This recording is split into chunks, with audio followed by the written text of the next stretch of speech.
Assalamualaikum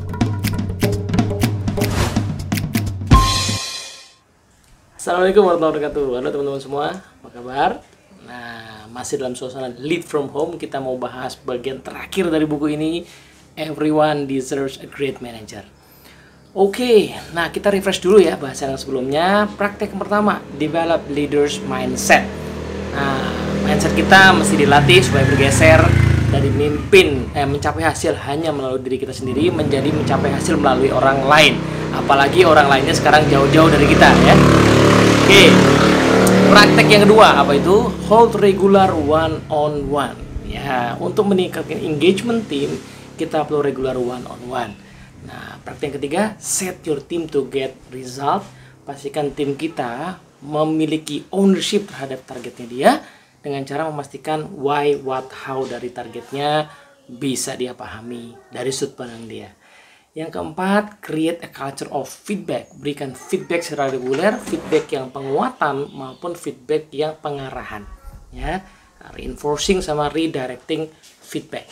Nah, yang kelima, lead your team through change. Terutama di kondisi perubahan seperti sekarang, kita perlu memastikan tim kita itu sebenarnya ada di kondisi atau zona yang mana sebelum kemudian kita memberikan treatment yang tepat.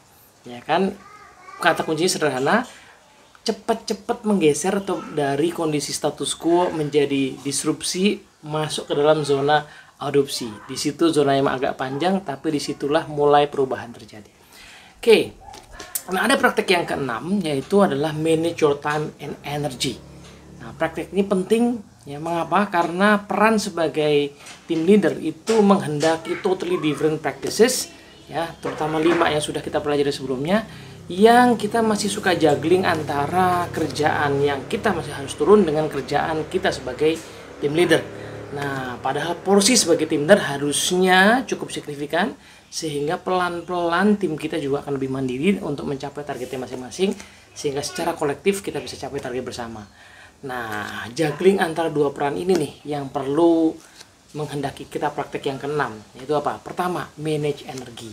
Nah, energi kita terbatas, kalau tidak di-manage, maka pelan-pelan tubuh kita ini akan mengalami penurunan kapasitas karena kecapean, ya, kesehatan menurun, ya, kapasitas berpikir juga terpengaruh.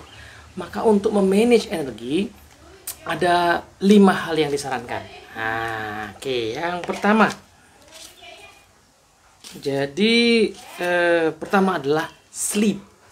Nah, pastikan kita mengatur waktu kita supaya kita bisa tidur secara cukup waktunya dan memadai kualitasnya. Nah, karena biasanya orang suka problem di dua isu ini. Tidurnya tidak cukup ya, kemudian kalaupun mungkin cukup tetapi tidak memadai kualitasnya. Tidur yang nggak memadai itu bagaimana? Tidur yang sederhana kata kuncinya. Kalau kita bangun seger apa enggak? Nah, kalau kita habis tidur tapi bangunnya tidak segar, maka ada 2 kemungkinan. Tidurnya tidak cukup, atau yang kedua, tidurnya tidak berkualitas. Nah, itu mesti kita perhatikan. Yang kedua, relaksasi. Berikan waktu jeda di antara pekerjaan untuk relaksasi yang tujuannya bukan nonton TV aja, bukan nyantai-nyantai yang gak jelas, tapi relaksasi yang menghadirkan kembali energi kita.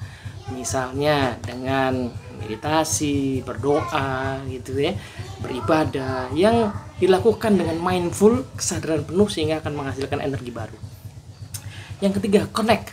Kita punya kebutuhan untuk connect dengan orang-orang lain, terutama orang-orang yang akan menambah kapasitas kita, meningkatkan energi kita, yaitu orang-orang yang mungkin sahabat, mungkin kolega satu kantor, atau mungkin komunitas yang setiap kali ketemu mereka energi kita bertambah. Biasanya pasti ada orang seperti ini. Kalau nggak punya gimana? Carilah orang-orang yang seperti ini. Yang keempat, move, bergerak. Ya, pastikan kita punya momen untuk bergerak. Apakah di pagi hari, tapi juga pastikan di tengah-tengah pekerjaan ambil waktu bergerak. Karena problemnya orang zaman sekarang, knowledge worker ini adalah kerjanya sering di balik meja, kerjanya sering pakai laptop aja, jarang bergerak. Nah, ini akan membuat tubuh kita mengalami penurunan kapasitas dalam jangka panjang. Yang kelima, makanan.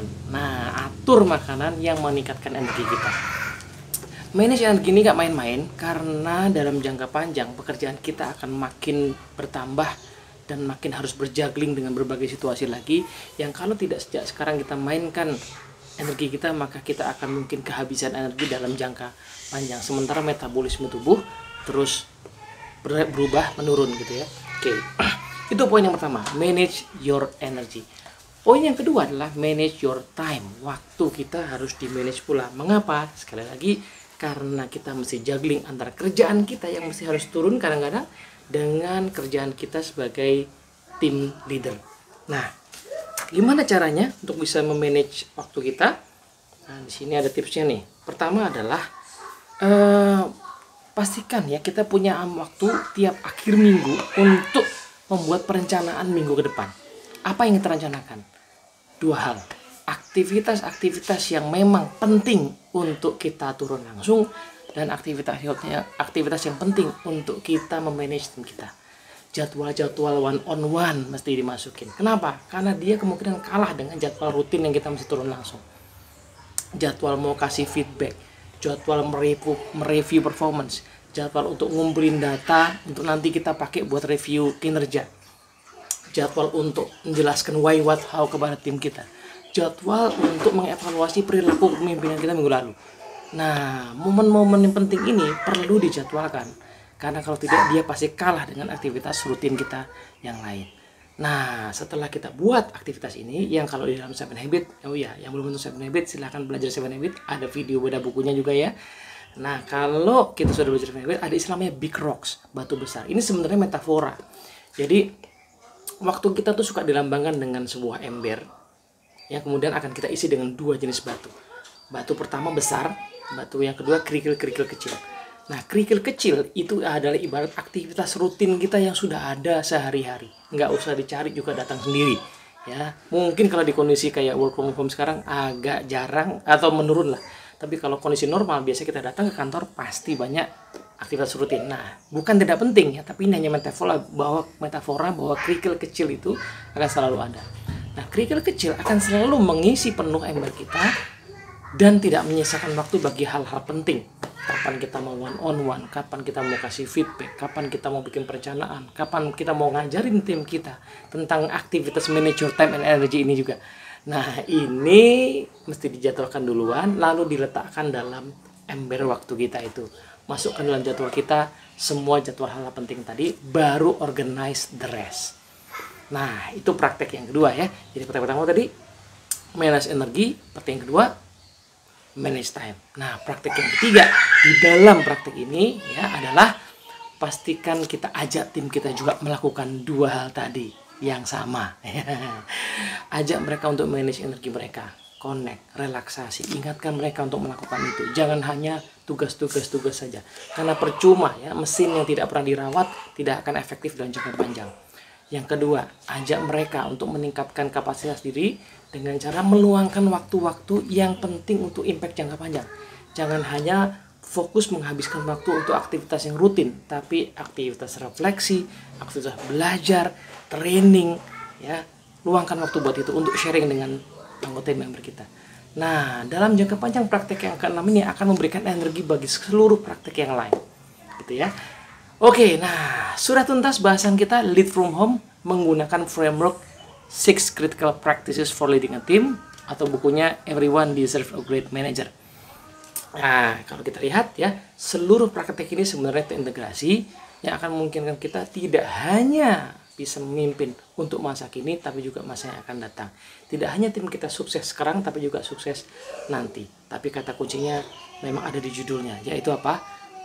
Praktek. Nah, semua praktek ini hanya bisa menghasilkan hasil kalau dipraktekkan. Maka sekarang saatnya kita praktek ya.